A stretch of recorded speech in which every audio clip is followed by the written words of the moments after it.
김세라의 법률톡톡 시간입니다. 경기도 가평 계곡에서 남편을 익사 사망하게 한 이은혜와 그 내연남 조현수에 대해 얼마 전 경찰이 공개 수사로 전환하고 공개 수배를 내렸는데요. 오늘 법률톡톡에서는 이 가평 익사 사건과 관련해 부작위에 의한 살인죄에 대해 알아봅니다. 김세라 변호사 나오셨습니다. 안녕하세요. 안녕하세요. 김재라 변호사입니다. 네, 사실 이 사건은 오래전에 이제 뭐 방송 프로그램에서 소개될 화제가 됐던 사건인데요. 네. 뭐 첫 의혹이 제기된 방송이 2020년 10월이더라고요. 네. 이게 1년 만이 지나서 두 사람에 대해서 공개 수배가 그럼 내려지게 된 거네요. 네, 그렇습니다. 그때 이제 2020년에 그 방송은 저도 봤었는데, 예. 당시에는 이제 방송의 내용이 가평 경찰서에서는 사고에 따른 익사로 내사 종결된 사건으로 소개는 일단 하면서 예. 다만 취재를 해보니 의심이 든다. 살인 사건으로 추가 수사해야 될 부분이 있지 않나. 이렇게 의혹 제기하는 방송이었던 것 같아요. 예. 근데 재밌는 사실이 그알 방송을 이제 하게 됐던 계기가 지금은 공개 수배범이 된 이은혜가 예. 보험사의 행보를 제보합니다. 취재해주세요라는 제보글을 올렸다고 해요. 예. 그러니까 사실은 익사로 이게 사건이 다 끝난 줄 알고 음. 남편 생명보험금 8억 원을 청구했는데 이제 보험사가 의심스러워서 지급을 해주지 않고 있었거든요. 예. 그러니까 이은혜가 보험사의 횡포라면서 SBS에 제보를 한 것이에요. 예. 근데 막상 이제 취재팀이 취재를 해보니까 이제 반대 방향이 된 거죠. 그런 부분이 있고 지금은 이제 보험사와 사망한 윤 씨의 가족들의 고소로 이제 일산 경찰서에서 살인 혐의로 재수사가 이제 진행되고 있고, 예.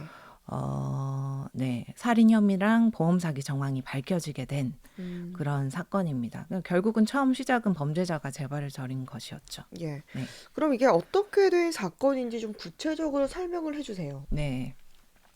이제 사건의 내용은 혼인한 부부와 부부 가운데 아내의 내연남, 그리고 다른 두 커플 총 5명이 가평의 한 계곡에 놀러를 갑니다. 예. 근데 밤늦은 시각에 다른 이제 관광객들은 다 떠나고 이제 와이프인 이은혜가 남자들한테 마지막으로 다이빙을 한번 하고 오라고 부추겼다고 해요. 예. 근데 이 남편 윤 씨는 수영을 하지 못했거든요. 근데 이제 와이프의 부추김이랑 이런 분위기에 의해서 구명조끼도 입지 않은 채로 계곡 바위 위에 남성 3명이 다이빙을 했던 것이죠. 예. 윤 씨랑 이은혜의 내연남 조현수 그리고 다른 남성 예. 이렇게 다이빙을 하는데 마지막으로 남편 윤 씨가 다이빙을 했는데 다이빙 후에 물에 빠져 허우적대고 소리도 지르고 했는데 예. 결국은 이은혜의 내연남 조현수와 이은혜는 윤 씨를 구하지 않고 방치했던 것이죠. 결국 윤 씨는 사망했습니다. 예. 처음 사건화되었을 때는 허우적대거나 소리 지르거나 뭐 구조 신호가 없어서 이은혜는 이제 남편이 튜브를 잡고 오는 줄 알고 몰랐다 이렇게 진술했다고 하는데 그래서 처음에는 이제 경찰에서도 익사 사건으로 결론 났다고 하지만 결국은 이제 추가 수사를 통해서 남편의 생명보험금을 노린 아내 이은혜와 그 내연남 조현수의 이제 의도된 살인 범죄로 드러났습니다. 예. 이게 익사로 끝날 뻔한 사건이 다시 제대로 수사가 돼서 정말 다행이다라는 생각이 드는데요. 네네. 근데 이게 더 공분을 산 게 윤 씨가 아내 이은혜로 인한 사망 전에도 개인 회생 신청을 할 정도로 정말 극심한 생활고 네. 경제난을 겪었던 그런 부분인 것 같아요. 네, 저도 사건 보다 보니까 되게 가슴이 아프더라고요. 그리고 이게 전형적으로 가스라이팅을 당하다가 이제 살인 당하게 된 그런 사안이라는 생각이 들었어요. 예. 왜냐하면 이 사망한 윤 씨 같은 경우엔 대기업 연구원이었고 연봉이 6,400만 원이 넘을 정도로 고소득자였는데 예. 이 은혜와 혼인을 한 후에는 대출을 내서 집을 마련해주고 여행비도 다 되고 그리고 자기가 받는 월급도 다 생활비로 보내주고 본인은 이제 아주 소액의 돈을 타서 살면서 살았더라고요. 그래서 돈이 없어서 주중에는 이제 회사 식당 밥으로 이제 겨우 이제 밥은 먹지만 주말에는 이제 식사 해결을 못 하잖아요. 예. 그래서 한 끼 먹을 돈이 없어서 이 와이프한테 3,000원만, 3,000원만 보내달라고 한다던가 친구한테도 3,000원만 빌려달라고. 그런 메시지들이 굉장히 많이 있더라고요. 예. 그래서 이제는 뭐 1억이 넘는 빚으로 개인 회생 신청까지 하고 또 뭐 장기 매매도 알아보고 막 그런 게 드러났어요. 예. 그럴 정도로 극도의 생활고를 겪었고 그리고 심지어 그 이은혜와는 따로 살았고요. 예. 따로 살면서도 월급 전부를 생활비로 보내주고 그런 상황에서도 이제 본인 일기처럼 쓴 카카오톡 그 내용을 보면 본인한테 보낸 예. 내가 이제 죽으면 은혜가 보험을 타야 될 텐데 보험 있는 걸 알까? 생명보험금 잘 타갈까? 이런 걱정까지 해요. 예. 이게 사실 정상적 상식으로는 좀 이해가 되지 않는 모습이잖아요. 그래서 이런 부분이 좀 이은혜가 남편 윤 씨를 가스라이팅 했던 게 아닌가 싶은 부분이고 예. 그리고 윤 씨의 사망 후에도 이은혜는 이제 남편이 어쨌든 사망했잖아요. 근데도 그것도 이제 물에 빠져서 사망한 사건을 겪었음에도 2달 만에 다시 서핑을 즐기러 다니고 예. 그랬다고 하는 친구들 증언이 있었고 그런 상황에서 결국은 이제 살인이랑 보험 사기죄로 이은혜와 그 내연남은 수사를 받게 되었고요.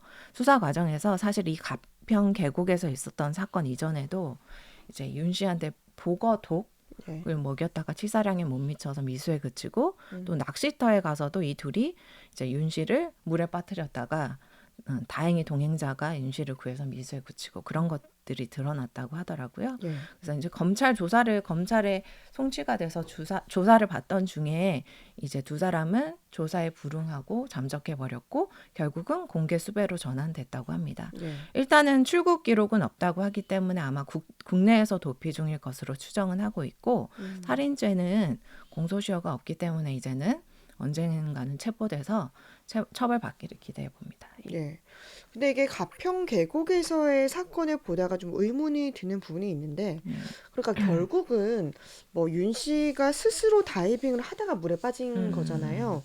뭐 그러니까 뭐 이렇게 일부러 뭐 구명조끼 끈을 풀어 놓는다거나 빠져나오는 뭐 사람의 머리를 물에 넣는다거나 그렇죠. 이렇게 한 게 아니라 뭐 스스로 이렇게 다이빙하다 빠진 건데 이게 뭐 적극적으로 구조를 하진 않았지만 이게 뭐 살인 행위가 될 수 있나 이런 의문이 들긴 해요. 그렇죠. 이게 그래서 뭐 등을 민 건 아니잖아요. 본인이 스스로 예. 다이빙하긴 한 거거든요. 그래서 그런 생각을 할 수도 있는데 이게 바로 부작위에 의한 살인죄의 문제예요. 예를 들어서 뭐 계곡에서 누구가 물에 빠졌을 때 주변에 있던 이제 관광하던 사람들이 이제 구하지 않는다고 해서 그 사람들이 살인죄가 되는 건 아니잖아요. 예. 네네. 하지만 일정한 경우에는 구하는 행동을 해야 하는 의무, 그러니까 보호 의무가 주어지는 경우 사람들이 있습니다. 예.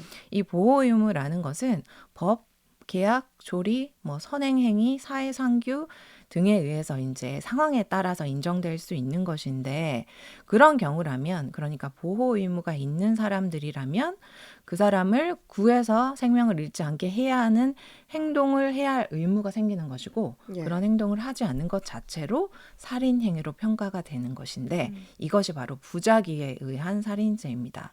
예를 들어서 자녀가 질병에 걸린다거나 심하게 다친 상황에 빠졌어요. 그런데 그걸 알고서도 그 부모가 가만히 있어요. 그러니까 병원에 데려가지 않고 치료하지 않고 그냥 가만히 있는 상태에서 아이가 예를 들어서 사망에 이르렀다.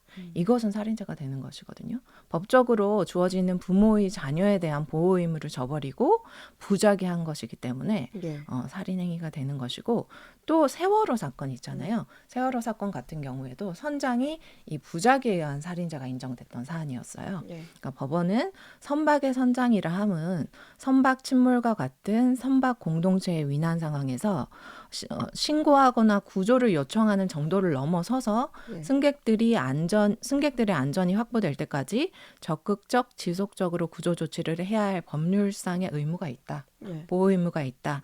하지만 신고만 하고 도망간 선장 같은 경우에는 이 의무 위반에 부작위에 의한 살인죄다라고 인정을 했던 것이거든요. 예. 그래서 이번 가평 계곡 사건 같은 경우도 이은혜 같은 경우는 배우자로서의 부양, 보호 의무가 있는 것이고요. 조연수는 피해자가 수영을 하지 못하고 방치하면 사망할 수 있었다는 것을 알 수 있었던 동행자, 인솔자에 해당하기 때문에 그런 상황에서 2사람이 의도적으로 물에 빠지는 상황을 이제 연출을 했고 그런 상황에서 방치했기 때문에 보호 의무를 하지 않은 부작위에 의한 살인 범죄가 되는 것입니다. 네. 오늘은 이 부작위에 의한 살인죄에 대해서 알아봤습니다. 김세라 변호사였습니다. 수고하셨습니다. 감사합니다.